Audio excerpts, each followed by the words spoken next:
On a peut-être trouvé mieux que Nano Banana. C'est Flux 2 et c'est européen, vous allez voir. Vous allez voir que c'est peut-être pas aussi puissant, c'est pas aussi bluffant peut-être, mais il a des arguments à faire valoir. On a aussi des nouvelles en matière d'intelligence artificielle évidemment, mais aussi sur les enjeux tech qui concentrent les affrontements entre la Chine, les US, l'Europe. Vous le savez, c'est des sujets récurrents qu'on va aborder une fois de plus cette semaine. Vous écoutez Tech Café, votre rendez-vous sur l'actualité des nouvelles technologies. Nous sommes le 2 décembre 2025. Et c'est l'épisode 448. Je suis Guillaume Vendée, podcasteur technophile enthousiaste et je ne suis pas seul. Il est à la tech ce que Will Byers est à Stranger Things. C'est Guillaume Poggiaspala. Salut Guillaume, mais comment vas-tu ? Ah mais j'ai pas encore regardé, j'ai pas encore commencé, je sais, voilà. Tout le monde, mais tout le monde me dit, tout le monde m'en parle maintenant, c'est saoulant. Moi j'ai envie de tout regarder d'un coup. Eh ben, pas en saucisson comme ça, pas en morceaux de saucisson, alors voilà, et le plus dur ça va être de pas se faire spoiler maintenant. C'est vrai, c'est ton droit après tout, je te comprends, moi j'ai pas pu résister et c'est sûr que c'est devenu une technique un peu filoute quand même, Tu sais, il y a Disney Plus qui diffusait, je crois que ça avait été les premiers à diffuser épisode par épisode, semaine après semaine, Apple TV aussi, ils font ça. À Netflix, ils le font par paquet, donc c'est pour, j'ai l'impression, satisfaire tout le monde, à la fois ceux qui veulent binge-watcher et en même temps ceux qui veulent comme ça qu'on leur distille le contenu au fur et à mesure, je sais pas. Bon, vous nous direz de quelle école vous faites partie dans les commentaires. Merci beaucoup aux nouveaux soutiens Patreon qui se sont inscrits: Eric Faramus, Mathieu Collet, Mick L, Céredig, Nico, Social Olive, Alex, Frédéric Genevet, Mehdi, Romain A, autant de personnes qui ont souhaité profiter de l'offre Black Friday où il y avait une belle petite réduction et puis il y a une partie aussi qui a renouvelé son engagement, donc évidemment merci beaucoup à vous. On a des interactions avec notre communauté, ça c'est toujours aussi plaisant, et je vous rappelle d'ailleurs comment vous pouvez faire. Eh bien vous pouvez déjà passer par le répondeur. Alors Guillaume, tu vas ricaner, je sais que tu vas ricaner, je te connais, tu vas je ricane déjà, là, je suis en train de ricaner en fait. Je t'entends ricaner. En fait il n'y a pas de message, voilà, personne n'en veut de ce répondeur, mais y compris la personne qui m'a suggéré cette idée. J'ai dit ok, on va tester, allons-y, tac, je l'implémente.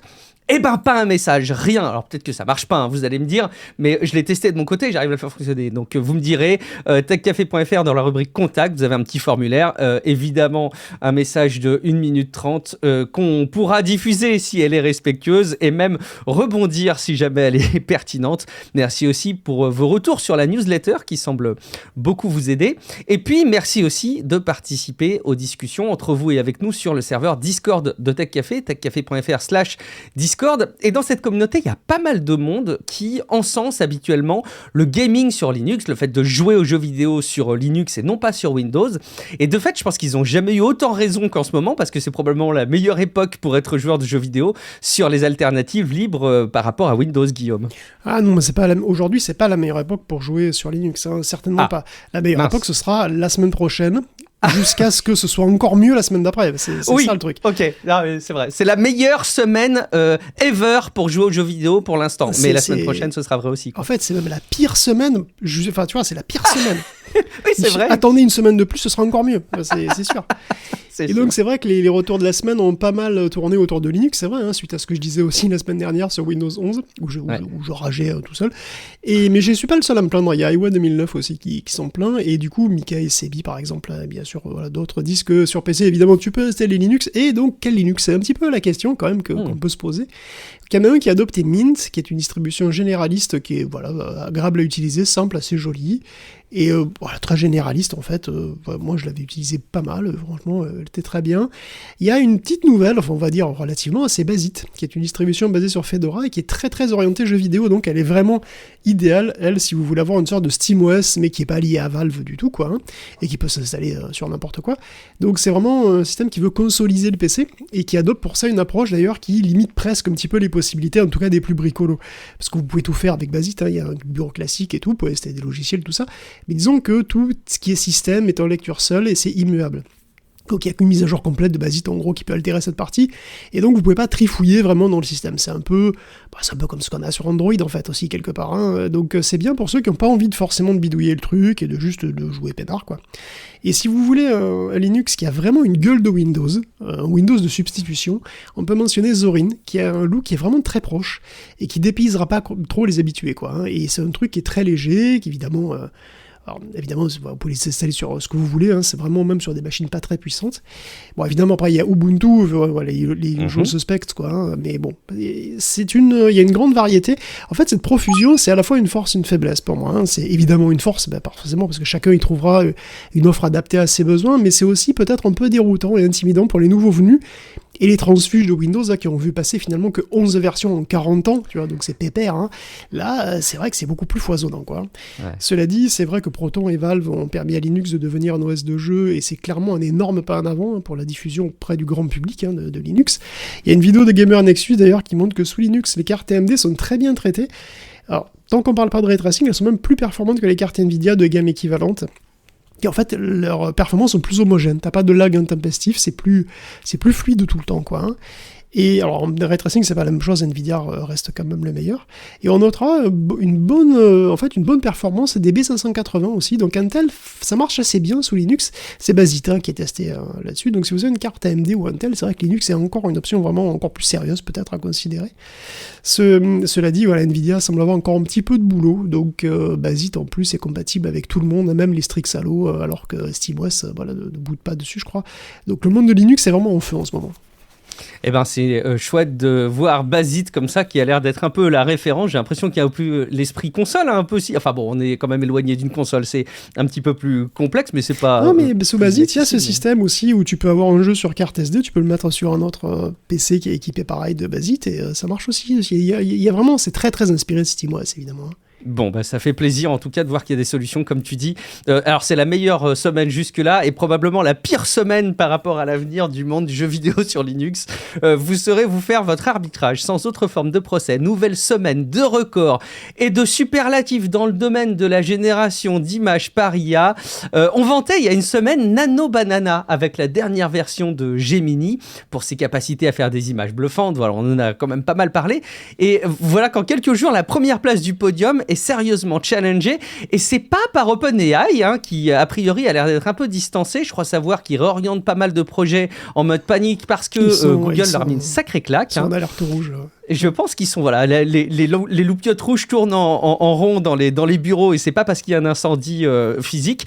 Mais en tout cas, là, il est question de Flux avec sa nouvelle version Flux 2 qui fait alors presque aussi bien de ce que je comprends que Nano Banana, mais surtout plus vite, et puis ça mérite d'être souligné, c'est européen, c'est ça, Guillaume ? Ben oui, écoute, la semaine dernière, moi je me suis dit, bon allez, ça va être plus peinard, quoi, parce que là, la semaine dernière, c'était Thanksgiving.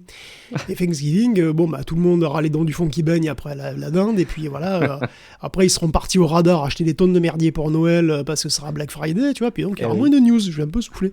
Eh ben non, après Nano Banana, on a Flux 2 cette semaine, donc c'est des Allemands, effectivement, de Black Forest Lab, qui reviennent dans la course avec un Flux 2 qui est décliné en fait en 3 modèles différents. Donc tu as le Flux 2 Dev, qui est open source, que vous pouvez donc utiliser chez vous, vous pouvez le télécharger.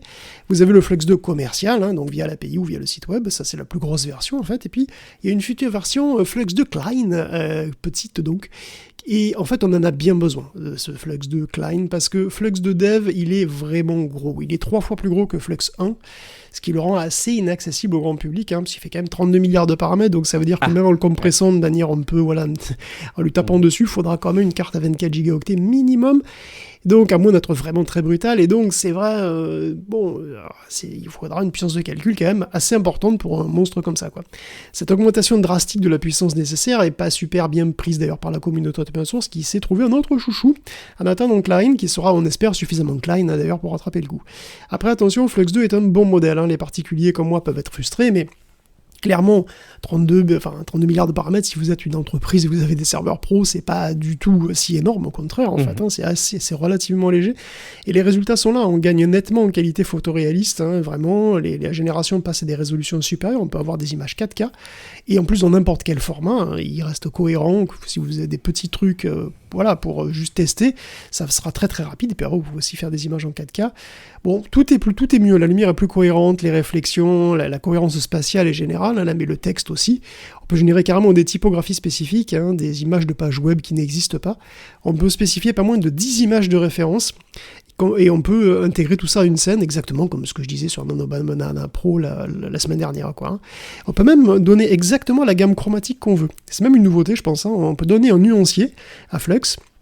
Donc vraiment, le nuancier, vraiment...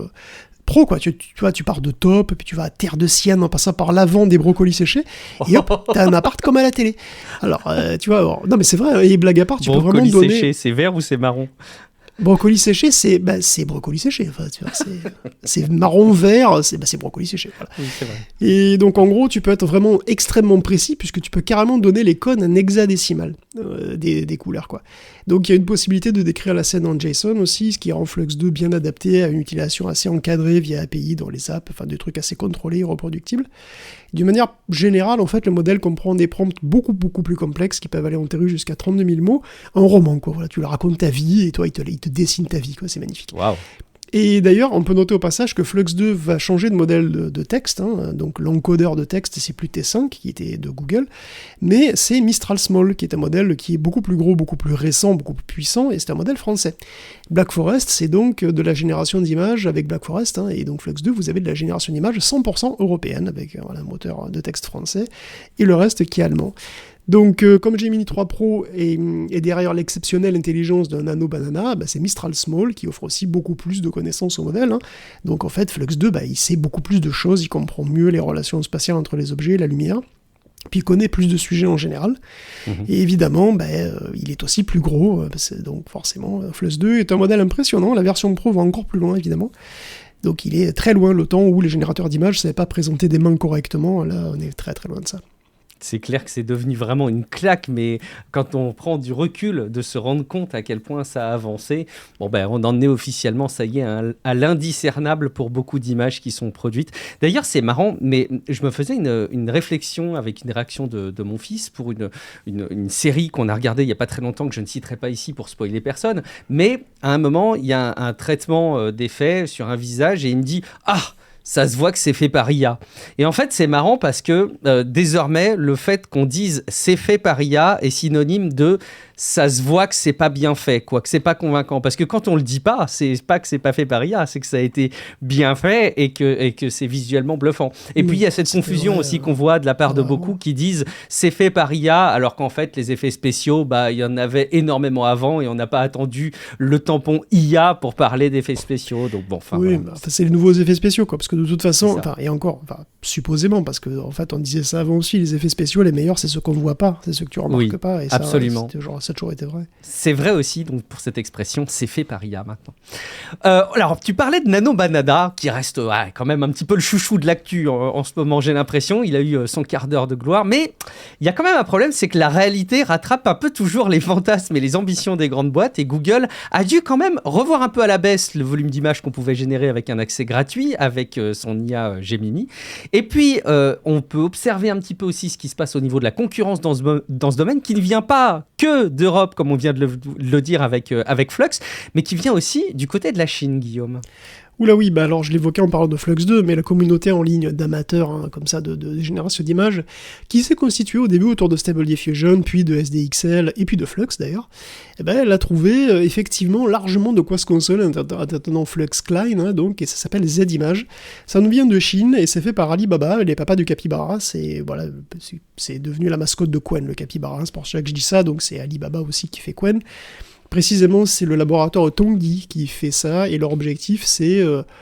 il est aussi ambitieux que celui de Flux 2, finalement, mais juste, il commence à l'envers, parce que là où Black Forest sort vraiment son gros modèle avant, et puis après, il sortira des plus petits, Tongyi Lab, lui, va sortir d'abord le petit, Z-Image Turbo, et plus tard, ils sortiront le full, le gros Z-Image base, et une version dédiée à l'édition d'images, donc Z-Image Edit, qui sera une sorte de Nano Banana pour éditer les images, comme il y a aussi, par exemple, Qwen Edit, etc. Alors, pour le moment...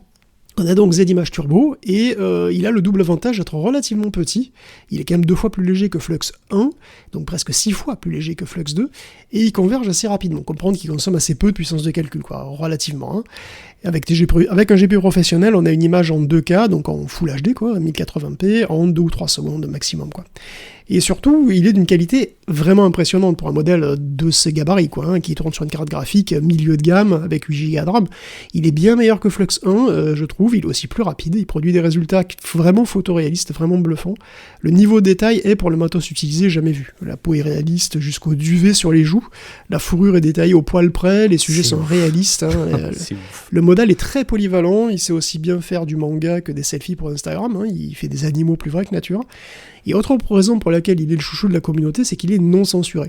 Vous voyez ce que je veux dire, hein, c'est qu'il sait faire des dames toutes nues, dans plein de positions possibles, qui joue au Scrabble, hein, par exemple. Je précise, pour avoir essayé, que Z-Image est quand même un modèle de base et qui est vraiment innocent pour le moment. J'ai généré, parce que j'ai généré un mec à poil et une femme à poil, et il ne sait que très vaguement ce que les gens ont entre les jambes. C'est littéralement flou. Je suis persuadé que la communauté se fera un plaisir de lui apprendre les choses de la vie, mais bon, pour l'instant, c'est important. Un peu d'éducation sexuelle. Évidemment, c'est important. Et finalement, Z-Image est structurellement assez simple. Hein, il utilise lui aussi un LLM extérieur, mais un LLM de Qwen, évidemment, puisque c'est ceux d'Alibaba. Donc c'est un petit, hein, c'est Qwen 3 4B, mais qui est très bon pour sa taille et qui est aussi très très supérieur à T5, hein, qui était utilisé à l'époque par Flux. Donc on aura très prochainement, bien sûr, des LoRa de toutes sortes. Et le rapport technique est très détaillé, et le modèle aurait coûté $600,000 seulement. C'est rien. C'est $600,000 quand on connaît les budgets qui sont mis sur relatif, quoi, hein, effectivement. C'est relativement petit. C'est le prix d'une belle maison. Effectivement, c'est relativement faible pour quelqu'un comme Alibaba, évidemment. Ouais. Alors, soyons honnêtes, cela dit, même si Z-Image est très bon et qui manipule les textes beaucoup mieux que Flux 1, on n'est pas encore au niveau d'un Nano Banana ou d'un Flux 2. Faut pas exagérer. Pour faire la cover de cet épisode, je voulais un capybara, je voulais un loup et un capybara qui se battent, et je voulais que le capybara soit plus petit et mettre un gros coup de poing dans les valseuses au loup. Bon, j'ai pas réussi. Je me suis contenté d'une scène beaucoup plus simple parce qu'il a pas réussi à prendre en compte toutes les contraintes que je voulais.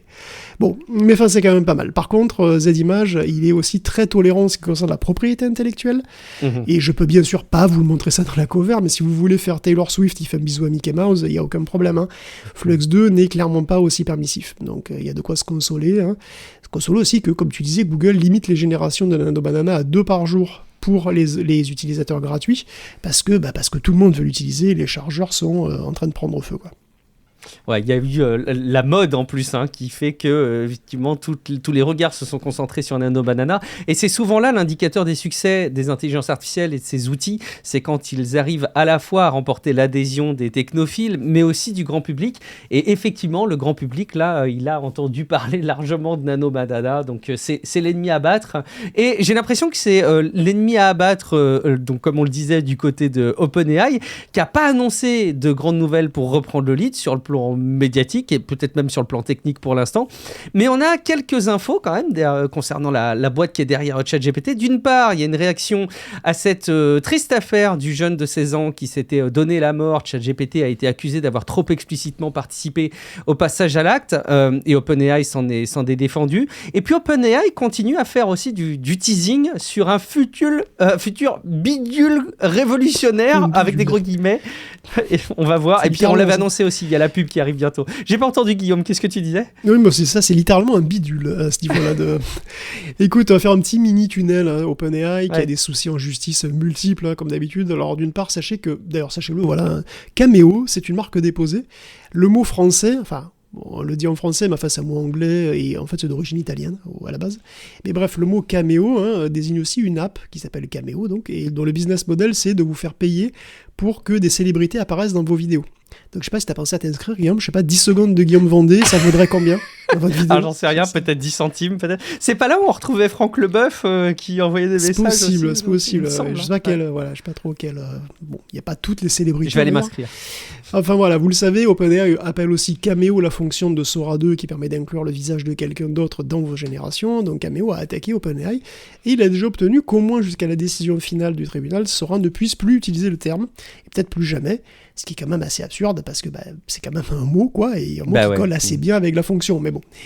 Bref, OpenAI est aussi attaqué dans le cadre du suicide d'un adolescent, on avait parlé de lui, hein, c'est Adam Rain, 16 ans, et disons que ce qui pourrait passer pour être son début de défense est plutôt maladroit, puisque cet événement tragique serait advenu, d'après OpenAI, suite à un mésusage de ChatGPT par la victime, qui n'aurait pas respecté les conditions d'utilisation.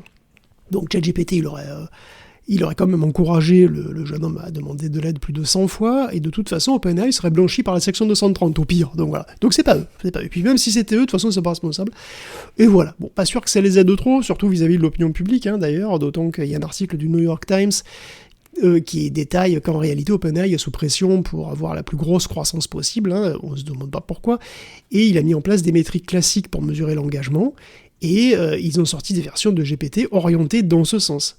pour optimiser l'engagement. Il y a des témoignages d'employés qui racontent ça assez en détail pour 2 versions de GPT-4o, et d'ailleurs on sait aussi effectivement que depuis en octobre, en fait, il y a eu un code orange chez OpenAI parce que GPT-5 perdait des utilisateurs parce que les gens le trouvaient trop froid, en fait. Ils n'arrivaient pas à cliquer avec le modèle, quoi. Alors GPT-5 est pourtant plus sûr, effectivement, il est mieux en vrai de ce point de vue-là, il est vraiment mieux que GPT-4o, quoi. Mais il restait quand même 0,15% de discussion fringe, mais c'était quand même vraiment, vraiment mieux. Et GPT-5 a ramené des personnalités du coup, parce que voilà, quand tu pèses 500 milliards de dollars et que tu as signé pour 1400 milliards de contrats, l'engagement, en fait, c'est important. Et d'ailleurs, la pub arrive, parce qu'il y a des lignes de code qui sont assez explicites dans le source de l'application Android de ChatGPT. Donc, voilà, la pub arrive, ça optimise l'engagement, ChatGPT sort-il le Facebook comme les autres ? Eh ben non, pas du tout, parce que ChatGPT c'est un service magique qui sera véhiculé par un appareil magique. Sam Altman avec son bro Johnny Ive, il bosse sur un appareil exprès pour ChatGPT. Bon là vous placez toutes les références obligatoires au film Her de Spike Jonze, parce que on en est vraiment là. Et dans une interview, ils révèlent qu'ils en sont au stade du prototype et qu'ils ont fait plusieurs tentatives, plusieurs designs, mais que cette fois c'est le bon, ça y est, ça clique, comme ils disent.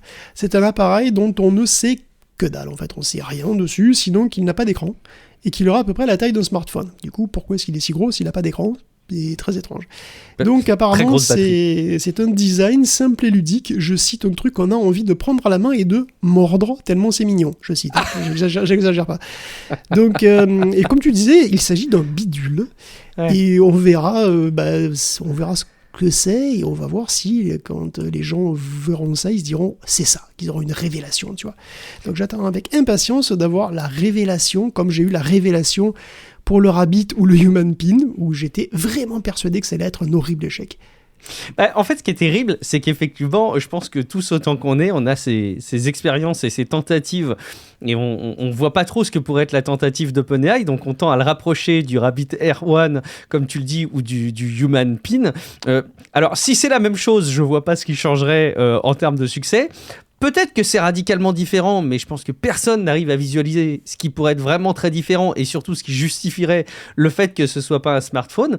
Et après, on peut pas s'empêcher de se dire pourquoi est-ce qu'il n'y aurait pas un grand inventeur, un grand génie, un homme de la stature de Johnny Ive qui pourrait arriver à révolutionner les usages, tu vois. Soyons ouverts après tout. Peut-être que l'an prochain, on fera... Non, peut-être pas l'an prochain. Dans 2 ans, peut-être qu'on fera moins les malins, Guillaume. Et peut-être qu'on aura un bidule... Bon, d'accord, j'y crois pas trop. On aura un bidule, mais peut-être qu'on aura tous un bidule. Déjà qu'on en a plein des bidules en plus. On en a trop. Allez, on continue avec ChatGPT qui fait une bourde qui amène à des poursuites judiciaires pour un montant de 110 millions de dollars, un chatbot d'Air Canada qui fait des remises commerciales. En tout cas, toute une somme de signes et d'indicateurs qui ne semblent pas réjouir les assureurs et qui ne semblent pas les conformer plutôt dans le fait que les IA sont encore bien fiables, Guillaume. Écoute, les assureurs, c'est des bouts en train, je veux dire, c'est les actuaires qui sont des bonnets de nuit, mais non, mais les assureurs, c'est des bouts en train, mais c'est quand même des gens prudents, de base, tu vois, et parce qu'assurer, c'est un métier, tu vois, il y a des assureurs militants, il y en a avec lesquels il y a zéro tracas, zéro blabla, et puis il y en a d'autres qui sont assurément humains, et qui veulent pas trop assurer ce qui est assurément non humain, on n'y pense pas trop, mais tout le monde doit s'assurer, les propriétaires de chatbots aussi, pourquoi pas. Et même surtout, vu que leurs chatbots sortent de grosses conneries régulièrement, et qui sont régulièrement attaqués en justice pour diffamation ou autre. Bon, ça se comprend.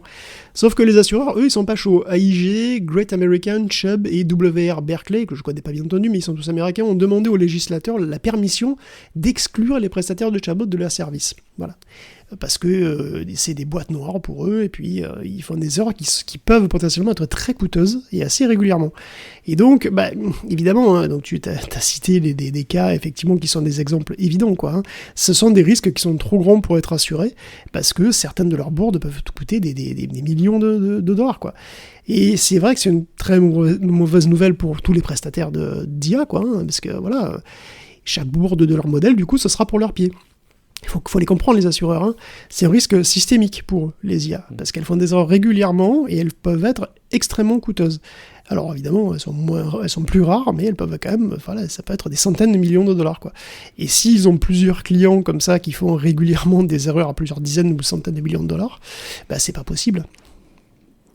je sais pas s'il existe je sais pas, un blog, un réseau social, une chaîne YouTube, que sais-je, qui référence les bourdes les plus incroyables liées à l'IA, ou peut-être les plus coûteuses, tu vois. Mais je pense qu'il y a peut-être matière là à créer du contenu, et à mon avis, il y aurait des choses à dire qui feraient sourire ou pas. Allez savoir. La bulle de l'IA, vous la voyez venir, en tout cas elle continue de grossir, et puis un seul événement pourrait déclencher son éclatement, qu'on imagine peut-être de plus en plus proche de nous. On cite souvent le cas de Nvidia comme élément indicateur pour donner un petit peu la température, on le dit même chaque semaine dans Tech Café, et on peut à ce sujet évoquer les prises de position de Michael Burry. C'est un investisseur qui a pris des positions baissières assez importantes au sujet notamment de Nvidia, mais il y a Palantir aussi, il y en a d'autres je crois, non Guillaume? Oui, Michael Burry, vous le connaissez peut-être, hein, c'est l'homme au très très gros short. Il y a eu un film sur lui qui s'appelle The Big Short d'ailleurs, c'est ça. Film de 2015 avec Christian Bale et Ryan Gosling, et en fait le film se passe en 2005 et ça relate l'histoire vraie de ce Michael Burry qui avait vu arriver la crise des subprimes. Et donc effectivement il a parié à la baisse sur des valeurs liées au crédit immobilier, pour simplifier, il les a shortés, d'où le titre. Et il s'est fait un fric de fou dessus, parce qu'à l'époque, personne n'anticipait ça. L'immobilier ne cessait de monter, tout le monde en a profité jusqu'au crash. Et depuis, Michael Burry, il s'est transformé en la Cassandre de la bourse. Bon, il a toujours son fonds d'investissement qui s'appelle Scion Capital. Alors, il a prévu pas mal de crises qui se sont jamais produites. Le mec est plutôt pessimiste de nature, quand même. Okay. Mais bon, ce qui est important, c'est que c'est une célébrité, quand même. Voilà, beaucoup de gens le connaissent, beaucoup de gens l'écoutent quand il parle, quoi. Et c'est au moins aussi important que la pertinence de ce qu'il dit, ça, le fait que les gens l'écoutent. Et ce qu'il dit actuellement, c'est que l'IA est une énorme bulle et que Nvidia est largement surévaluée. Il parie aussi contre Palantir, c'est vrai, une autre valeur tech qui a grossi étonnamment vite ces derniers temps. Spécifiquement, il dit aussi que les boîtes IA trafiquent leur livre de compte en minimisant le facteur de dépréciation du matériel, qui est assez rapide en fait, et c'est vrai qu'ils sortent de nouvelles GPU tous les ans. Ah, c'est vrai, quand on y réfléchit. Et qu'en gros, les GPU, t'en achètes une, 5 ans plus tard, elle est obsolète, quoi, très largement. Ouais. Et donc, il mentionne aussi que les prestataires IA sont financés par leurs propres fournisseurs, ce qu'on a remarqué ici aussi, souvent, comme étant des investissements circulaires. Alors bien sûr, Nvidia conteste tout ça, il invoque des calculs erronés, il dit non, on n'est pas Enron. Alors le scandale Enron revient comme ça parfois dans les news, on compare un petit peu, mais bon, en vrai, c'est une comparaison qui est assez fragile selon Burry, et je suis d'accord, mais bon, tout le monde s'en fout. Selon Burry, c'est pas pertinent de comparer Nvidia vraiment et Enron. Par contre, Nvidia pourrait être comparé à Cisco fin 90. Parce que autant Enron vraiment a trafiqué ses livres de compte et est parti en faillite quand ça a été découvert, autant Cisco a juste survendu des infrastructures qui se sont pas révélées utiles, en tout cas sur le moment, et il a perdu quand même les 3/4 de sa valeur en quelques mois. Parce que Cisco, fin 98, c'est $12 l'action, début 2000, c'est $80 l'action, et fin 2011, c'est encore $12 l'action. Cela dit, Cisco existe toujours, et puis il est plus pertinent que jamais d'ailleurs, Cisco, voilà, donc forcément, voilà. Alors évidemment, il est pertinent, Cisco. Bon, Michael Burry a pas toujours raison, lui il est pas forcément toujours pertinent. Il faut savoir qu'il a shorté Tesla, par exemple, et qu'il a perdu beaucoup d'argent en shortant Tesla. Il a aussi anticipé la folie GameStop, d'ailleurs, mais il a vendu trop tôt, et il aurait pu se faire beaucoup plus de fric sur GameStop. Pour le coup, je le pardonne un peu sur les deux coups, parce que finalement, il a juste sous-estimé l'étendue de l'irrationalité humaine, quoi. Ça peut nous arriver à tous. Je veux dire, c'est sous-estimer la connerie, c'est un truc. Non, mais c'est vrai. Et puis pour Tesla, il a aussi sous-estimé l'intensité du champ de distorsion de la réalité d'Elon Musk, qui est extrêmement puissant. C'est pardonnable. Burry n'a pas toujours gagné, mais bon, il est respecté quand même, et par beaucoup de monde, puisqu'on peut même considérer qu'il a pas mal de fans, puisqu'il a une newsletter qui est payante, qui coûte $400 par an, et qui a déjà 90 000 abonnés. Donc c'est quand même... Vous faites la multiplication pour avoir son revenu annuel avec une newsletter, ce qui montre que les newsletters, ne sont pas mortes au passage. Effectivement, bon, comme l'ambiance est déjà la méfiance vis-à-vis du secteur de l'IA et de Nvidia en particulier, ce qu'il dit a d'autant plus de poids, et il pourrait bien faire une prophétie autoréalisatrice. Il dit que ça va chuter, et les gens prennent peur, et ça chute. Un scénario classique, et qui l'arrangerait évidemment beaucoup. Alors Burry a-t-il raison, ou va-t-il se donner raison tout seul, ou bien va-t-il encore perdre un paquet de fric comme avec Tesla ? Bon, je sais pas, en attendant, OpenAI vient de racheter une part conséquente de Thrive Holdings, qui est une branche de Thrive Capitals, qui est lui-même un investisseur majeur de OpenAI. Bon, ça continue d'être un petit peu étonnant comme ça, les arrangements financiers.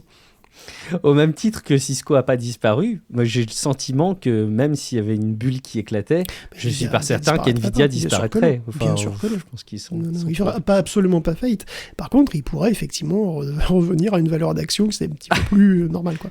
Une petite correction, voilà, ce serait effectivement pas mal. Il se passe aussi quelque chose dans le domaine de la robotique, et c'est marrant parce que, bon, souvent, évidemment, c'est des domaines qui sont alliés avec le progrès de l'IA, mais en robotique, il y a aussi à boire et à manger, des robots dans des parcs d'attractions, à ceux qui pourraient fracturer des crânes humains, trembler, et en passant par ceux qui battent des records de marche et incarnent désormais, je pense, mieux que nous, l'objectif de santé publique de marcher de 10 000 pas par jour, Guillaume. Et oui, les robots sont aussi à la mode, évidemment, c'est le moins qu'on puisse dire. D'ailleurs, Olaf est arrivé chez Disneyland Paris. Et oui. Un robot vraiment marrant, super réaliste, enfin qui ressemble beaucoup à Olaf, quoi. Pas réaliste mot. Il est très mignon, il a des yeux, des bras mobiles qui marchent vraiment, enfin il marche vraiment très bien peinard dans le parc comme ça. Il participe à des spectacles, il discute avec les visiteurs, c'est vraiment bluffant. C'est encore un cran au-dessus des droïdes Star Wars qu'on avait déjà vu d'ailleurs. Hein. Ouais. Bah, c'est-à-dire que Olaf, c'est peut-être presque plus simple finalement à rendre robotique parce que c'est un bonhomme de neige qui bouge, donc effectivement c'est une espèce de somme de boules avec deux bras en bâton comme ça. Bon, je sais pas, la marche a l'air convaincante quand même. Ouais, puis bon, oui, c'est vrai. Enfin bon, tous les cas, pour le moment, c'est pas un robot autonome du tout, hein. Il est radiocommandé, c'est beaucoup plus simple, c'est beaucoup plus sûr.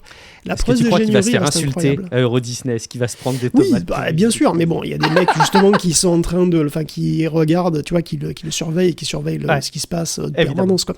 Juste pour que quelqu'un le vole pas, hein, tout simplement, parce que ça ne va pas coûter rien, ce truc. Et bon, voilà, les robots bipèdes, voire humanoïdes arrivent, hein. Et bon, eux aussi sont un risque de bulle potentielle, déjà, et oui. Et parce qu'ils ne sont pas encore vraiment déployés, et pourtant la Chine commence déjà à avertir qu'il y a dans le pays une bulle du robot humanoïde avec pas moins de 150 boîtes qui en produisent, dont la moitié sont des startups. Alors que le modèle économique de ces machines est tout juste au point finalement. Hein. Enfin, je veux dire, ces machines sont tout juste au point. Le modèle économique, en fait, il est peut-être même pas encore vraiment validé, quoi. Donc, il y a un gros risque de saturer le marché de modèles qui sont assez similaires entre eux et qui trouveront pas tous une place, quoi, et qui trouveront surtout pas tous une rentabilité. Donc il pourrait y avoir prochainement un éclatement de la bulle des robots en Chine, si ça c'est pas le futur, un éclatement de la bulle des robots humanoïdes avant qu'on en ait vraiment. Pourtant les robots ont des aptitudes athlétiques qui sont remarquables, hein. Comme tu le disais, l'un d'eux est rentré dans le Guinness Book des records pour avoir parcouru 106 km en 3 jours. C'est un humanoïde A2, des Chinois de Agibot, qui a marché donc de Bund, je sais pas où c'est, à Shanghai, je sais à peine où c'est, en direct sur YouTube. Il a traversé 3 provinces, et bon, évidemment, c'est assez rigolo, parce que finalement, il était vraiment pas seul, hein, bien entendu, parce qu'il y a des gens qui couraient derrière, non seulement évidemment pour vérifier que ça se passe bien, mais en plus, il fallait lui changer la batterie toutes les 2 heures, parce qu'il a 2 heures, 3 heures d'autonomie grand maximum. Donc vous imaginez bien qu'il n'a pas un câble de 106 km, hein, ou une batterie aussi grosse que ça. Ouais. Mais le robot a la spécificité d'avoir des batteries qu'on peut changer à chaud. Et donc il a fallu lui changer en mouvement probablement, donc t'as des mecs qui couraient derrière à changer les trucs, et ils l'ont changé plein de fois, hein, donc, hein, puisqu'évidemment en 3 jours, vous imaginez. Et tout ça en faisant gaffe à pas viander le robot, parce que sinon c'est difficile. Donc il a marché globalement que sur du goudron, mais c'est quand même une belle performance, hein, donc ils ont la forme, les robots. Alors, d'ailleurs, il y a quelqu'un qui trouve qu'ils ont un peu trop la forme, puisque, pour revenir sur cette allusion un peu anxiogène que tu faisais sur les robots de Figure, en fait, c'est Robert Grundel, un ingénieur de chez Figure, enfin un ex-ingénieur de chez Figure, qui a sorti ça. Alors lui, on ne sait pas trop pourquoi il est embauché, en fait. Hein. Parce que la boîte, hein, Figure, n'a apparemment rien à foutre de la sécurité. Il faisait trop son travail, c'est pas bien. Je veux dire, si on en croit Robert... Les devises de la boîte, c'est aller vite, ne pas avoir peur techniquement, ou encore rester agressivement optimiste. Et je crois que je vais me noter rester agressivement optimiste, parce que j'adore ce genre de bullshit corporate. Je devrais faire une collection, tu sais, c'est comme nous devons être plus agiles, ou encore des solutions à 360 degrés. Ah, tu me fais tellement des souvenirs 100% humain, 100% digital. Intrapreneuriat. Oui, ça me parle énormément. Intrapreneuriat, c'est avec la stratégie de réingénierie proactive. Ah, mais tu me fais tellement penser à des choses. Ou faire la flexibilisation des équipes. Je sais pas si vous avez fait le coup de la flexibilisation des équipes. Mais ça, on en a entendu des bullshit comme ça. Et je suis sûr que les gens qui nous écoutent en connaissent et ont réagi à parfois, ils en sont les auteurs. Eh ben oui, c'est ça en plus. Sentez-vous coupable un peu, par contre, là. Mais oui, mais de toute façon, qui n'a jamais dit « Nous sommes une famille ». Bref, Robert, il a très vite compris qu'il allait avoir du mal à se faire une place dans la boîte et à manger, avoir des amis à la cafette, parce que il a contacté le PDG pour lui parler donc de ce décalage un petit peu de tout ça, et le fait qu'il avait constaté qu'un robot de chez Figure était assez costaud, avait assez de puissance en fait dans ses moteurs pour écraser la boîte crânienne d'un adulte. Il trouvait que c'était un peu abusé, quoi. Alors le gars s'est fait renvoyer direct. La priorité de Figure, c'est de mettre un robot sur le marché le plus vite possible. Apparemment, tout le reste est secondaire. Donc, Robert est allé au prud'homme, enfin, façon de parler, parce qu'on est aux US, mais bon, il a attaqué Figure en justice pour licenciement abusif.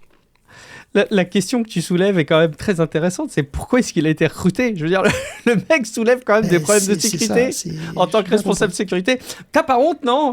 Tu dégages, c'est bon, faut être un peu optimiste là-dedans, enfin, voyons, ne soulève pas les problèmes.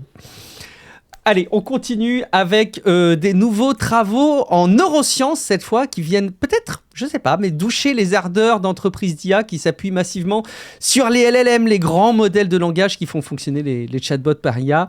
Alors, s'il est question de considérer que ces IA sont très intelligentes, il semblerait bien en réalité que le langage puisse être à tort désigné comme un modèle d'intelligence. De quoi s'agit-il, Guillaume ? C'est compliqué, mais c'est intéressant. La semaine dernière, sur The Verge, il y a eu un article un peu plus long que d'habitude, enfin même assez long, de Benjamin Riley, qui est le fondateur de Cognitive Resonance, qui est une organisation qui veut combattre la hype de l'IA, avec des cours, des séminaires, des blogs, voilà, ce genre de trucs, quoi. Et le but, c'est plus ou moins d'en dire plus, en fait, sur la cognition humaine, pour vraiment la différencier de ce que font les machines. Ce qui est à la base plutôt bien, d'ailleurs, mais bizarrement, l'essai du mec sur le site m'a pas du tout convaincu. Ah merde. Son problème, c'est qu'il se base principalement sur une étude, ou une méta-étude en fait, de neurosciences qui montre que le langage est séparé de la pensée chez les humains. Alors c'est plus ou moins un truc qui vous paraîtra évident, ça dépend si c'est intuitif pour vous ou pas, mais bon, on peut, voilà, le consensus c'est qu'on peut penser sans mots.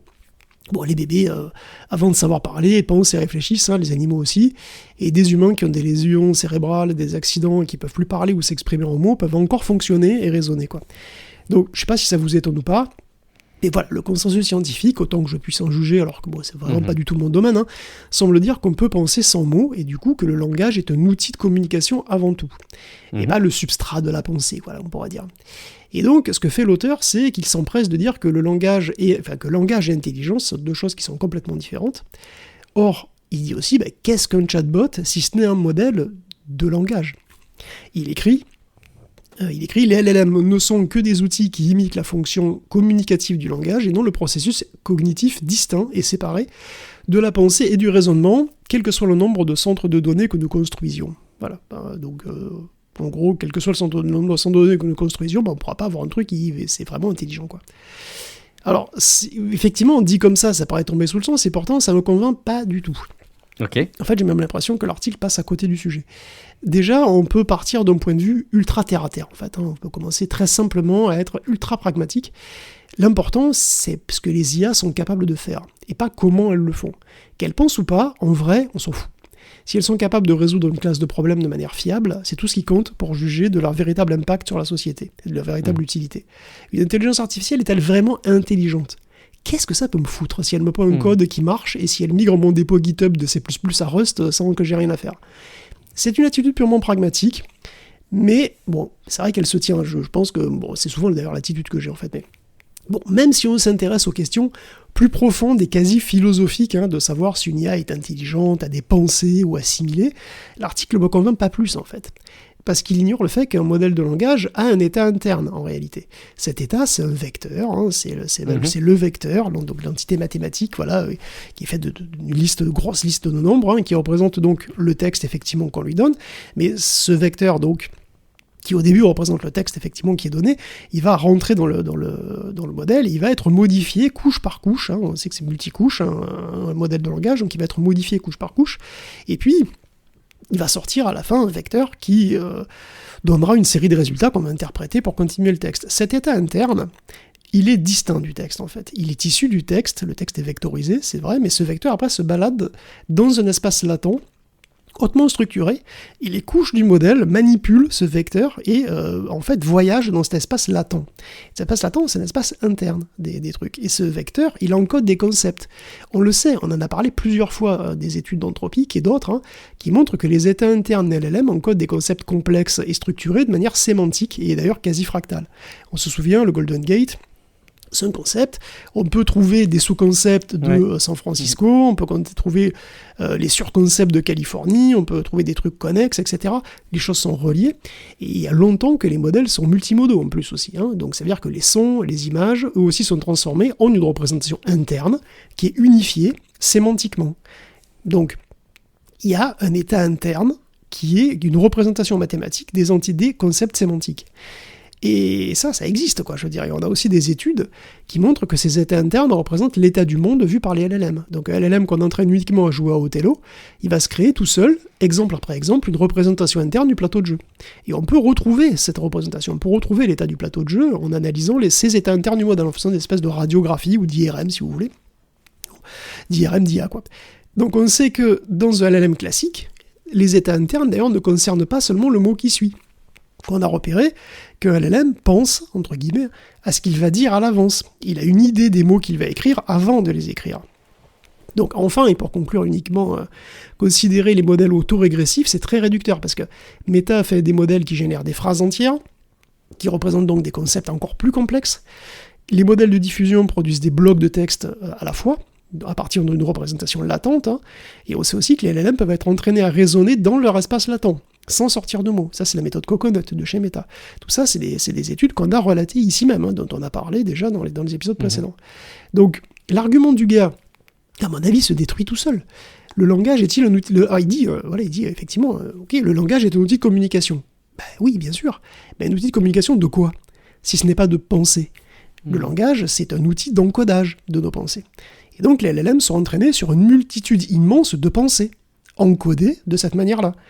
Et eux, pendant leur entraînement, ils se créent leur propre espace latent, leur propre représentation interne de tout ça. Ils se réapproprient nos pensées, en quelque sorte, en créant des structures mathématiques. Alors, vous pouvez appeler ça des pensées, ou pas, mais ça ne change rien. Ça ne change pas le fait que ces structures mathématiques sont là. Les modèles de langage ne sont pas purement linguistiques, ils sont purement mathématiques, et ça fait une grosse différence. Et puis je pense que c'est une erreur de penser les LLM comme des tentatives de répliquer des êtres humains. Ça n'a jamais été le but, en fait. Les GPT ont été créés pour résoudre des problèmes de linguistique purement techniques, et puis en augmentant de manière déraisonnable, en fait, leur taille, pour l'époque, on a été très surpris de ce qu'ils réussissaient à faire. Les chatbots, c'est un accident, en fait. À l'époque de GPT-1, personne n'imaginait ChatGPT et les autres.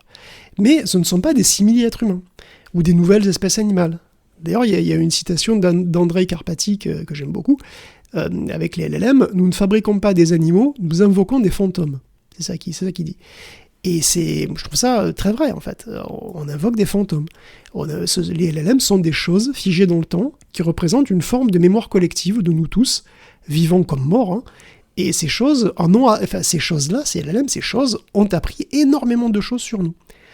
À quel point elles ont appris des choses sur nous et jusqu'où elles pourront aller, moi, je me risquerais pas à être définitif sur le sujet.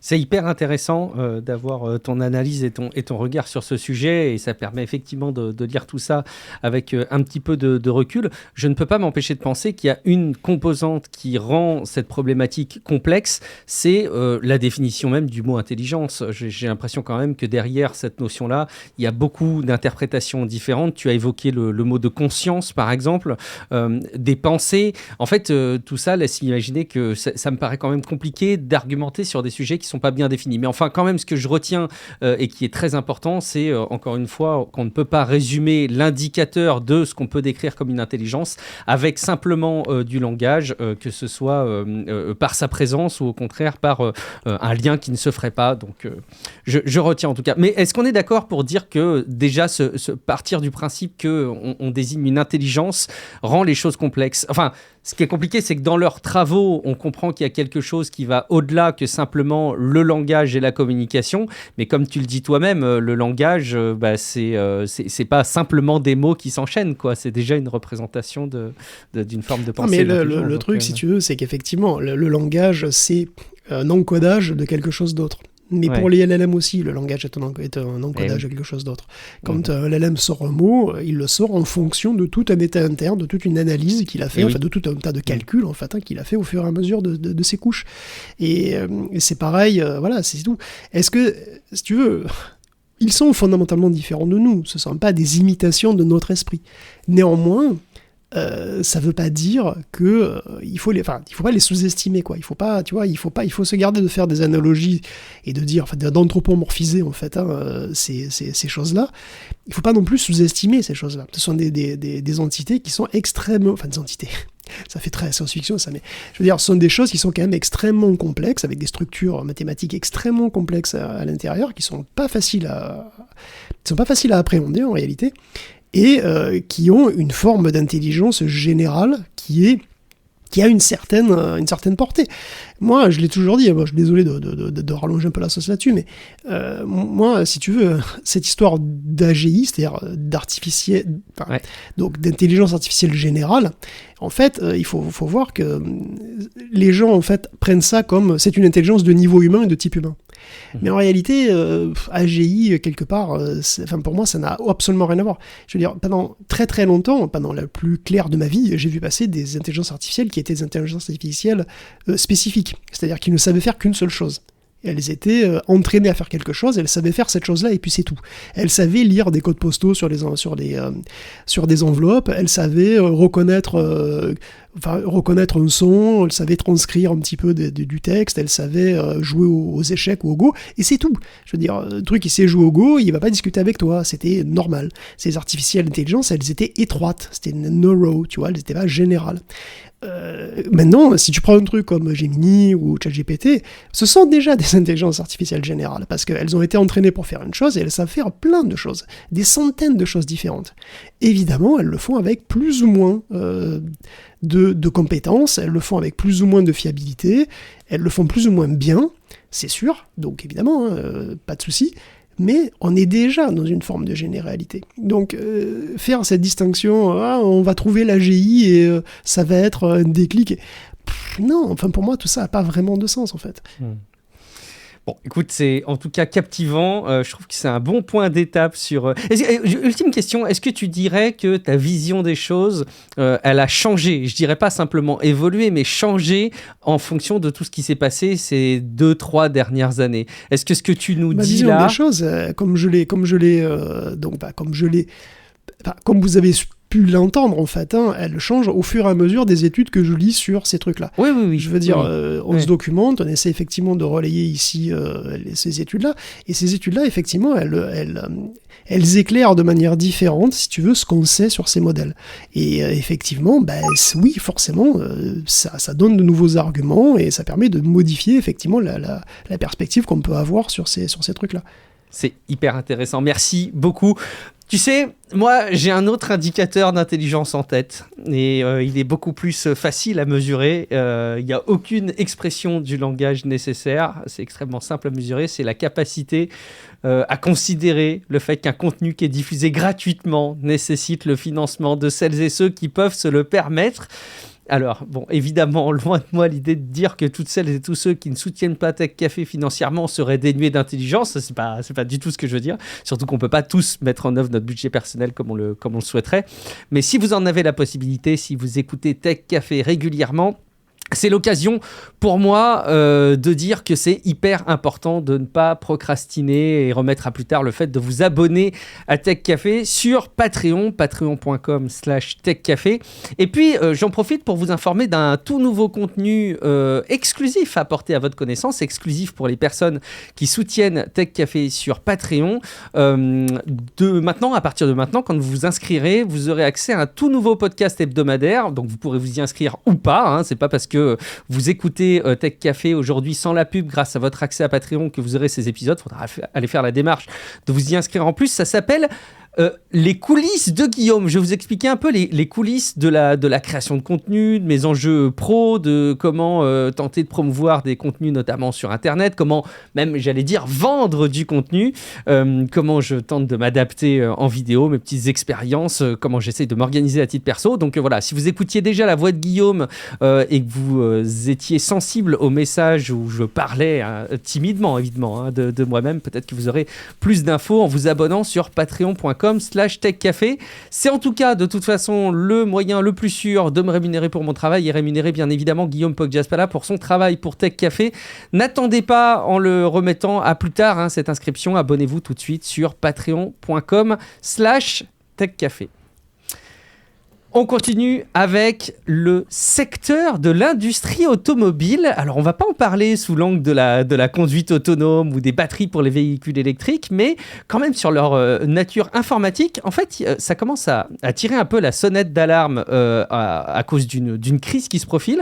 Elle a commencé d'ailleurs il y a plusieurs semaines, peut-être même plusieurs mois. J'ai commencé à voir des choses passer à ce sujet-là et ça tend à se confirmer et pas du tout à se résoudre. Donc, dans une branche de production des puces qui sont très utilisées dans les chaînes de production dans le domaine automobile.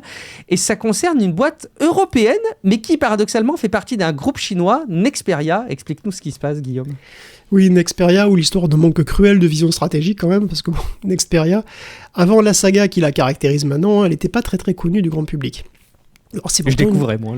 Oui, c'est normal, hein, c'est une boîte de semi-conducteurs hollandaise qui produit pas des puces super sexy, des puces, voilà, nous on parle des puces super sexy, hein, longueur d'épisode. C'est vrai. C'est pour ça qu'on n'en parle pas trop ici, quoi. Hein. Mais bon, elle produit néanmoins des composants essentiels de la simple diode au circuit intégré avec des processus qu'on appelle matures, c'est-à-dire vieux, quoi, toujours tout simplement. Utilitaires, tout simplement.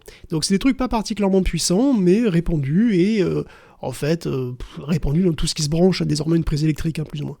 Et effectivement aussi beaucoup dans les voitures qui sont truffées de ce genre de composants. C'est même un des principaux problèmes. Alors Nexperia a été d'une certaine façon purement européenne, hein, c'est une vieille division de Philips à l'époque, mais elle a été rachetée en 2017 par une société d'investissement chinoise, et puis elle a été revendue à une holding, elle aussi chinoise, qui s'appelle Wingtech, ça en 2019. Soyons clairs, tout le monde s'en foutait. En 2017, le souci a effleuré personne. Et même en 2019, c'était avant le Covid, un autre monde. Avant le Covid, c'est le pays de cocagne, enfin je veux dire, tu vois, c'est vraiment... Et bon, ça n'a pas trop fait réagir, alors c'est le bon temps, hein. Et pendant encore plusieurs années, finalement, l'importance de Nexperia, elle est passée un peu sous les radars, quoi. Et on avait donc sur le sol européen une boîte qui produit des semi-conducteurs essentiels à des poids lourds comme Bosch, et puis toute la filière automobile européenne, quoi. Et tout ça qui appartenait à des Chinois. Et même qui étaient dépendants des Chinois, puisqu'en fait, les puces étaient fabriquées ici, mais les tests et l'assemblage final étaient faits en Chine. Ce qui est curieux, donc, ça. Ouais. Les wafers, par exemple, étaient faits ici, mais ils étaient découpés et packagés en Chine, et puis après, ils étaient réexpédiés aux clients européens. Donc, les composants ont fait des allers-retours à l'autre bout du monde, et ça choquait personne. Voilà, jusqu'à cette année, quoi, globalement. Sous la pression américaine, en tout cas, officieusement, on va dire, les Hollandais ont dû réagir. Wingtech a été mis sur la liste noire des Américains l'an dernier. Mais bon, les Hollandais contestent que ça vienne de là. Du coup, c'est la zone, évidemment, parce que c'est quand même un petit peu tard pour réagir. Ah, maintenant. Et du coup, la réaction, d'ailleurs, a été très bizarre et assez brutale, puisqu'ils ont placé Nexperia sous tutelle de l'État. Alors, techniquement, ils ont suspendu le PDG, à cause d'une gestion irresponsable, on va dire, de l'entreprise, et des transferts des capacités de production et de propriété intellectuelle vers la Chine. La tutelle est venue ensuite, en application d'une obscure loi de 1952, alors ça, c'était le 12 octobre. Alors évidemment, Wingtech n'est pas content, et comme c'est eux qui expédient les composants in fine, évidemment, c'est eux qui commandent, quoi. Hein, et donc, ils ont fait quoi ? Ils ont tout bloqué, évidemment. Et là, les Bosch, les Aumovio, les Honda, ils ont plus de pièces, chômage technique. Et bien sûr, la crise diplomatique ouverte avec la Chine. Alors, fin novembre, Wingtech a contesté la décision devant la Cour suprême des Pays-Bas. En retour, Nexperia a appelé, dans une lettre ouverte, sa propre division chinoise à arrêter le massacre et à immédiatement reprendre le business et à renvoyer les trucs, quoi, renvoyer les composants, pour éviter une crise, et à ma connaissance, sans succès. Et on en est là pour le moment, quoi. C'est la panique, hein, parce que des arrêts de production sont imminents, et franchement, la situation est pas géniale, et c'est assez hallucinant, quoi. On a laissé faire pendant des années, hein, pendant 8 ans, même. Quand même. Et donc, ça nous prend comme une envie de pisser, quoi. Mais je sais pas. Ah ben non, c'est pas possible, on reprend la main de force. Qu'est-ce qui pouvait mal se passer ? En tout cas, ça montre à quel point les semi-conducteurs sont des composants critiques, même quand c'est pas des puces super puissantes, quoi, en fait. Hein. Même quand c'est pas des composants de dernière génération, c'est extrêmement important comme secteur. Et je voudrais être sûr de comprendre la partie packaging. Est-ce qu'elle est, comme je l'imagine être, très compliquée à déplacer et elle est en Chine et c'est trop compliqué de la déplacer, ou est-ce que c'est simplement un manque d'anticipation de ne pas avoir aussi ramené, je sais pas, aux Pays-Bas ? Ils ont déplacé, c'était moins cher, c'est tout. D'accord. Okay. À mon avis, c'est juste ça. C'est juste une histoire de coût. Ok. Oh, mais avant, c'était packagé ici. Mais comme Wingtech. Okay. Évidemment, avant, à l'époque, c'était packagé ici, mais quand Wingtech a pris les commandes, ils se sont dit non, mais c'est beaucoup moins cher de faire ça chez nous, hein, la main-d'œuvre est moins chère, plus ils ont des usines qui font ça, à mon avis, voilà, donc ils ont fait ça juste parce que c'était moins cher, quoi. Mon Dieu. Vous avez peut-être déjà été la cible d'arnaque de votre côté avec la responsabilité des réseaux sociaux qui va probablement être amenée un peu à évoluer en fonction des évolutions législatives. Il faut dire qu'a priori, pour l'instant, peut-être un peu comme en partie les banques, leur tolérance quant au comportement criminel était a priori assez large, Guillaume. Oui, ça va faire mal. L'Europe s'apprête à faire passer une loi qui rendrait les plateformes responsables des fraudes financières qu'elles véhiculent. Alors les banques, c'est les banques qui devront rembourser les victimes si elles se font avoir par des arnaqueurs qui se font passer pour elles, par exemple. Et que voilà, ou alors que si les banques n'ont pas mis en place de mesures de sécurité suffisantes, ou si les paiements sont effectués sans consentement, ce genre de choses. Par contre, Meta et TikTok devront rembourser les banques si elles échouent à virer les arnaques de leur plateforme quand elles sont signalées.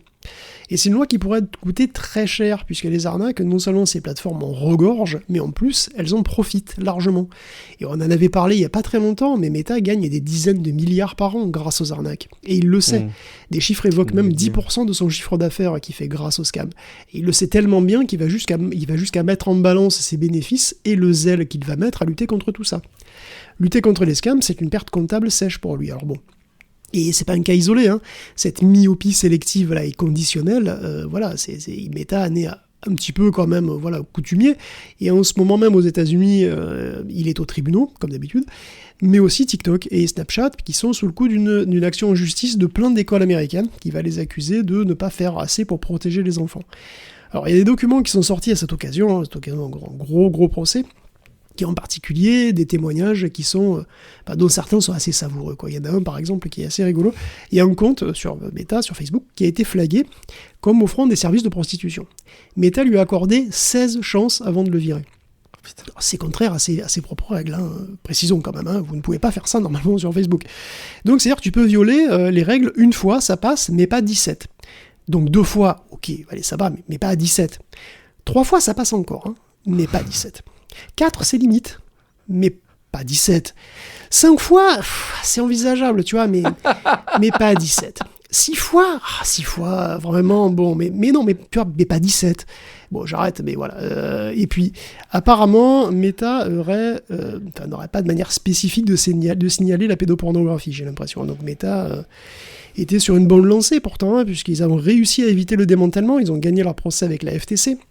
Donc ils n'ont pas le besoin de revendre WhatsApp et compagnie. C'est déjà ça, mais c'est jamais fini. Et puis en plus, bon, Zuckerberg, des fois, il fera mieux de... disons qu'il rate jamais une occasion de se taire.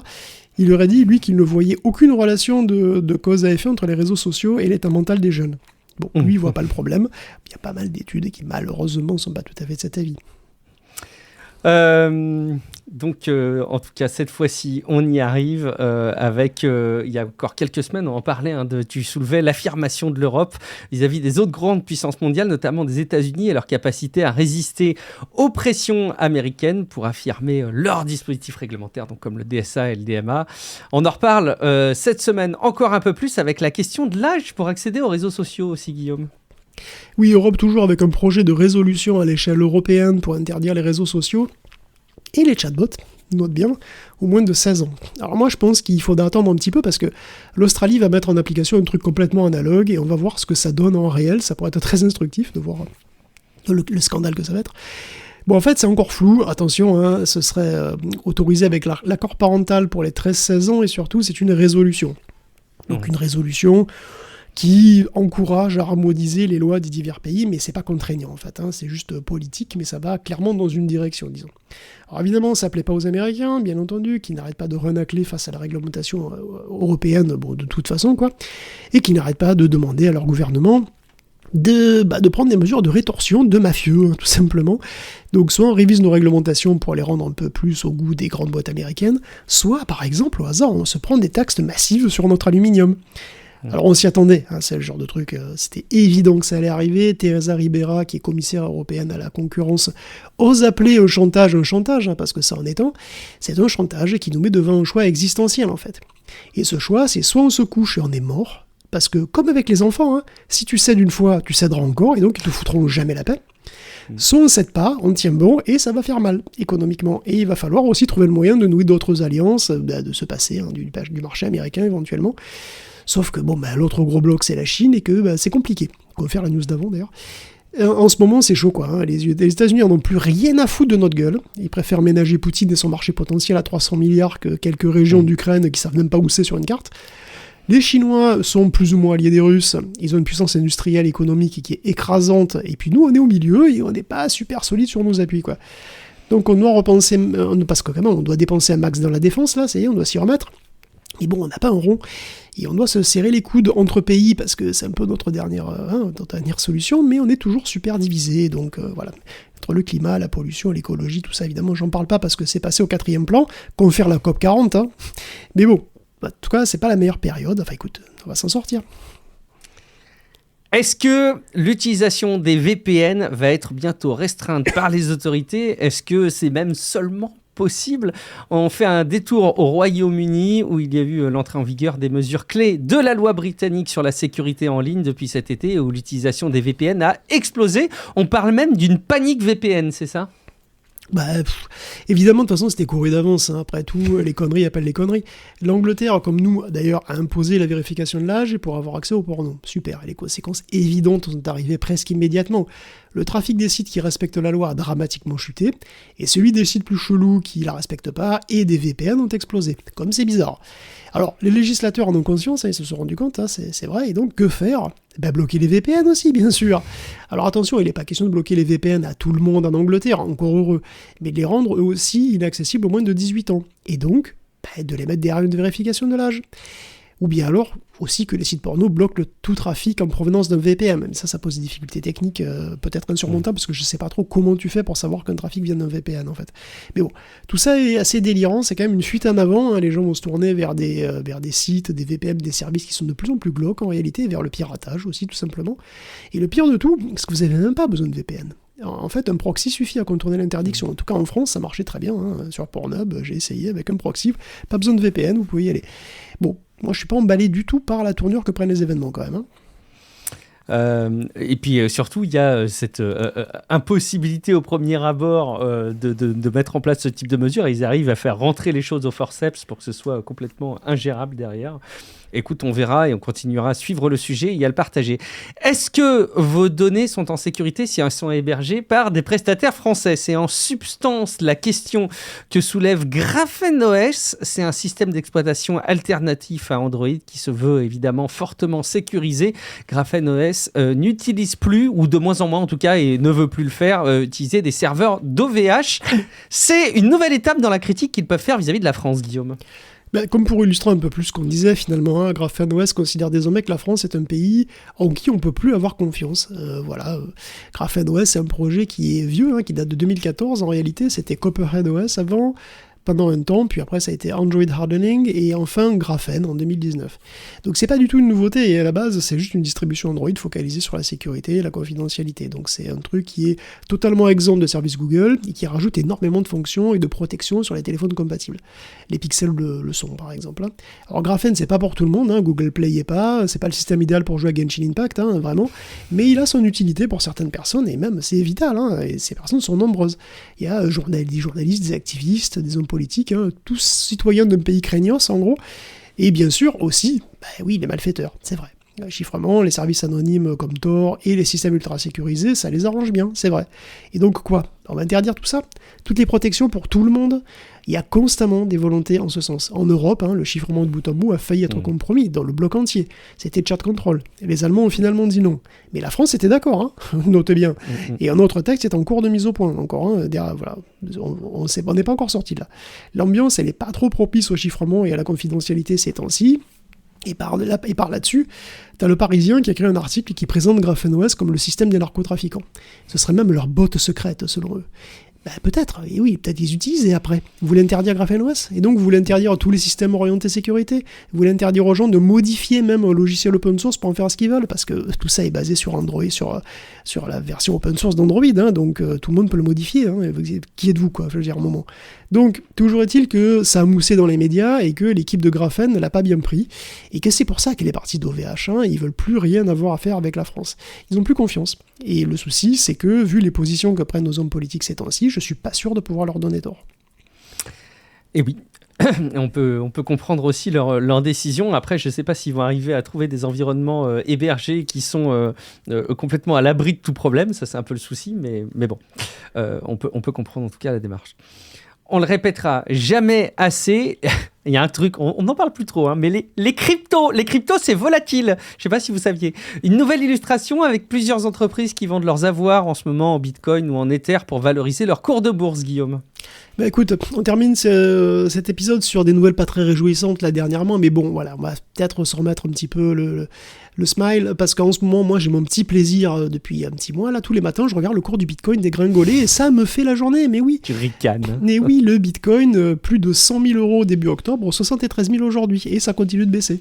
Il y a plus de 77 milliards de valeurs qui se sont déjà envolées du marché des cryptos, et il y a de nombreuses boîtes qui avaient fait le choix discutable de s'endetter pour acheter du Bitcoin, ou autres d'ailleurs, qui font face à un retour à la réalité assez brutal. Par exemple, il y a Strategy de Michael Saylor, qui est une boîte de logiciels qui avait choisi d'acheter du Bitcoin, mais vraiment beaucoup, et ça dès 2020. C'est même la boîte privée qui en possède le plus, elle a 650 000. Son action a perdu la moitié de sa valeur. En fait, sa compagnie vaut du coup moins que les Bitcoins qu'elle possède, et donc ça va vendre, et donc ça va empirer. Parce qu'elle n'est pas le seul, évidemment, Strategy, c'est pas la seule boîte à faire ce genre de truc. Jusqu'ici, les cryptos montaient tellement vite que s'endetter pour en acheter, c'est un bon plan. Juste un plan pas forcément très durable sur le long terme. Le japonais Metaplanet, les anglais de The Smarter Web Company sont dans la même situation, leurs actions ont plongé de 80 et 44% respectivement, et eux aussi sont sans doute forcés de vendre. Parce qu'il y a trop de boîtes qui ont fait ça, tout simplement. Ils ont parié sur le Bitcoin, ils ont parié que ça monterait indéfiniment. Mais aujourd'hui, après le boost des ETF, après les promesses et les déceptions venant de Donald Trump, alors que le Bitcoin est devenu finalement un actif spéculatif comme les autres, que reste-t-il pour le pomper ? Surtout dans un moment où il y a quand même beaucoup d'incertitudes économiques.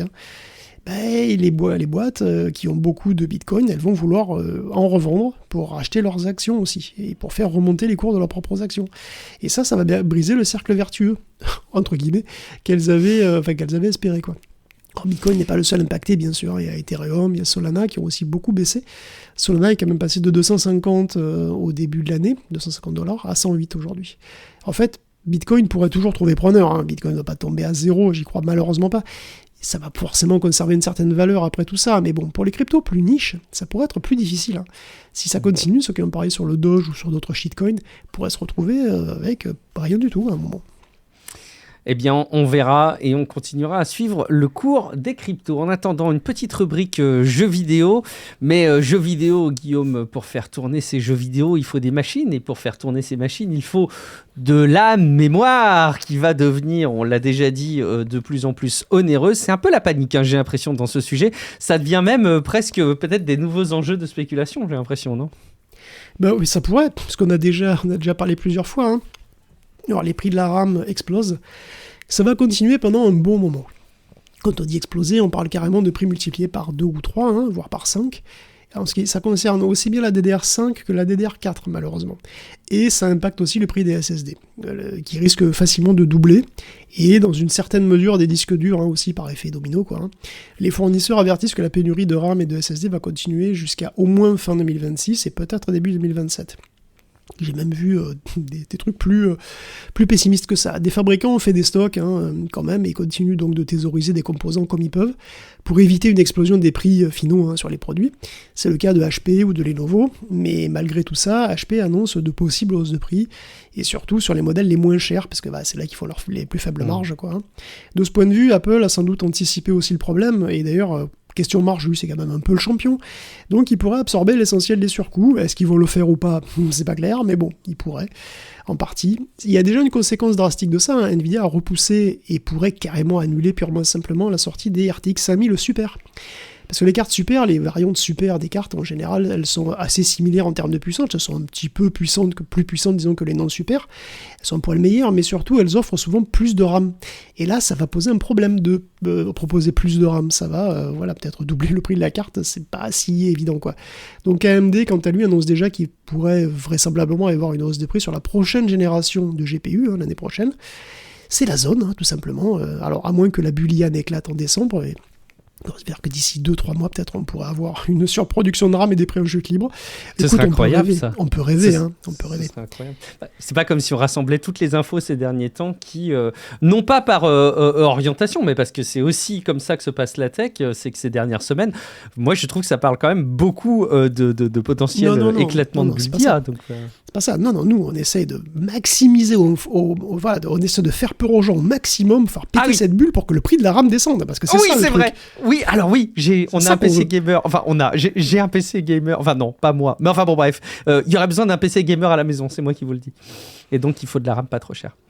Je me pose encore la question de ce qu'il faudrait pas que j'achète des barrettes de RAM par sécurité, et en même temps le concept même d'anticiper une hausse de prix en achetant le truc par peur que ce soit trop cher me heurte le ventre. J'ai un peu de mal ça dépend si c'est pour l'utiliser vraiment ou si c'est pour le revendre. Alors oui, non, ce serait pas du tout pour le revendre, mais bon, écoute, faut voir, on en reparlera.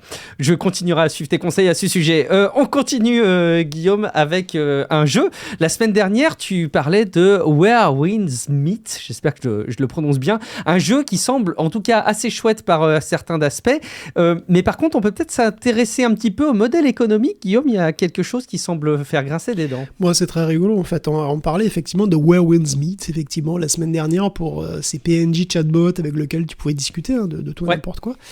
Eh ben, c'est un carton, on peut le dire, il dépasse 9 millions de téléchargements sur PC et PS5, il va avoir une version mobile, iOS et Android en décembre. Mais j'ai vu passer une autre anecdote marrante sur ce jeu qui me laisse perplexe, et en même temps, finalement ça devrait pas forcément. Tu connais bien Fortnite, mon cher Guillaume, mais donc tu as bien conscience du statut que peut te donner une simple skin spéciale sur ton perso. Ah bah bien sûr, alors là, inutile de dire que la skin Jinx, ça envoie. Ça envoie. Exactement, c'est ça envoie. Et à l'inverse, c'est vrai qu'il y a aussi une absence de statut, t'es un peu un loser si tu restes un perso générique. Ah oui. Ça, je peux te dire que... Non, mais ça, je te fais une petite parenthèse, mais les gamins dans la cour d'école, genre en 6e, CM2, qui ont la skin Bambi, mais ils se font moquer d'eux. Ils osent même pas lancer le jeu, je pense. Les marqueurs sociaux numériques, donc en jeu, peuvent être aussi importants que dans la vraie vie. Alors, jusqu'où ça va sur Fortnite, je sais pas. Qu'est-ce que tu peux acheter de plus cher sur Fortnite ? Je pense que ce sont les packs, donc quelque part dedans il y a les skins, c'est probablement les skins qui sont les plus chers comme éléments cosmétiques. Après c'est pas nouveau non plus, c'est les éléments qui sont de prestige, il y avait les montures sur WoW par exemple. Exactement. Et puis il y a les vaisseaux hors de prix sur Star Citizen. On a l'habitude de voir ça et pourtant ça a quand même atteint un nouveau sommet dans Where Winds Meet où on peut acheter un gros bateau pour 170 pages de Mirage déchirées. Okay. Bon, d'accord. Et ces pages de Mirage déchiré, tu peux chaque page de Mirage déchiré, tu peux l'avoir contre un cœur harmonique. Mais un cœur harmonique, c'est un item rare, et c'est un item que tu peux avoir que par tirage au sort. Et c'est là que c'est magnifique, parce qu'il arrive en moyenne tous les 150 tirages. D'accord. 150 tirages, ça coûte 400 balles, $400. Selon que tu es très chanceux ou pas du tout, tu payes donc tes 170 Mirages déchirés, et donc ton bateau, entre 40 000 et 68 000 $. Qui fait ça ? Pour un bateau qui ne sert à rien, pour ainsi dire, ça te rend pas plus fort, mais en tout cas, tu peux le mettre dans le jeu et tu peux faire monter des dizaines de joueurs dessus qui peuvent constater à quel point t'es un prince. Voilà, c'est ça le truc. Et ce bateau de fou, il y a au moins un joueur qui l'a acheté. Puisqu'il est dans le jeu, on le voit, il y a au moins un joueur qui l'a acheté. Donc il a acheté un bateau dans un jeu qui coûte le prix d'un vrai bateau, dans un jeu en ligne en plus, qui un jour, dans pas si longtemps, fermera sans doute ses portes et tout disparaîtra, n'est-ce pas ? Donc 68 000 $ pour un bateau sur, ce qui est quelque part sur un serveur qui va être éteint d'ici maximum 5 ou 6 ans. Quelle époque étonnante. Est-ce que tu penses que ça peut être Gabe Newell, dont tu nous parlais de son yacht ? Peut-être qu'il a voulu transposer le sujet, tu vois, dans un jeu vidéo. C'est possible. On termine avec un tout autre registre, fort surprenant ma foi, mais pourquoi pas. J'ai découvert les joies des événements e-sport comme ça, Guillaume, en septembre, en étant à Lyon à assister au championnat du monde de Fortnite. J'avoue que j'ai senti le public vibrer quand il y avait les affrontements. Est-ce qu'on peut sentir cette même énergie, cette même vibration pour un concours pour Excel ? C'est ça ? Et oui, il existe des championnats d'Excel qui sont traités exactement comme des événements d'e-sport. Décidément, c'est vraiment une époque étonnante. C'est devenu un gros spectacle avec mise en scène, un écran géant et tout. En fait, en 2021, le Financial Modeling Group, oui, ça existe, s'est associé avec Microsoft pour booster le truc, parce qu'après tout, effectivement, si ça, c'est pas une énorme pub pour Excel, En 2024, il y avait quand même 60 000 $ à gagner. C'est une suite de rounds de 30 minutes sur un thème commun. Alors à l'époque, c'était World of Warcraft. Donc en gros, ça avait des problèmes de logique, de gestion des items, de stats à faire, de plus en plus compliqués. Tout sur le problème de World of Warcraft, où tu avais plusieurs étapes dans le jeu. Et puis, il fallait faire ça. Alors attention, c'était très difficile techniquement, c'était vraiment assez chaud. Et parfois, il faut faire des programmes entiers. Enfin voilà, il faut vraiment être un expert d'Excel, quoi. Alors, si ça vous intéresse, l'édition 2025 est en cours au moment où on enregistre, puisque c'est du 1er au 3 décembre, donc si ça vous tente. Si vous aimez les tableaux croisés dynamiques et si vous êtes une référence Excel à votre travail, peut-être que c'est pour vous. Ça clôt cet épisode de Tech Café. Merci infiniment de nous avoir écoutés. Merci évidemment infiniment, peut-être même de vous être abonné ou d'envisager un soutien sur patreon.com/techcafé. Et puis, je vous invite aussi, comme je vous le disais en intro, à aller jeter un coup d'œil à la newsletter qui semble satisfaire pas mal de personnes pour avoir comme ça la synthèse de la veille avec quelques petits rajouts. C'est techcafé.fr/newsletter, mais vous avez même cette section dès la page d'accueil. Guillaume, où on te retrouve ? Écoute, moi je pense que je vais essayer Z-Image. Je vais essayer de générer des images un peu sales avec Z-Image. Je vais le mettre sur Facebook et je vais voir combien de fois je peux les mettre. Si je peux le mettre une fois, mais pas 17 sans doute. Sans doute pas 17, mais peut-être 2 fois. Après, pas 17, tu vois. Mais 3 fois, il faut tester, tu vois. Mais pas 17. Ça t'amènera peut-être à 17, va savoir. Merci beaucoup, je suis Guillaume Vendée. Vous me retrouvez tous les vendredis matins en live, en vidéo sur Twitch et sur YouTube de 10h à midi, donc chaque vendredi matin. Et puis, bien entendu, on se retrouve dans quelques jours dans un prochain épisode de Tech Café. Ciao à toutes et à tous. Ciao à tous.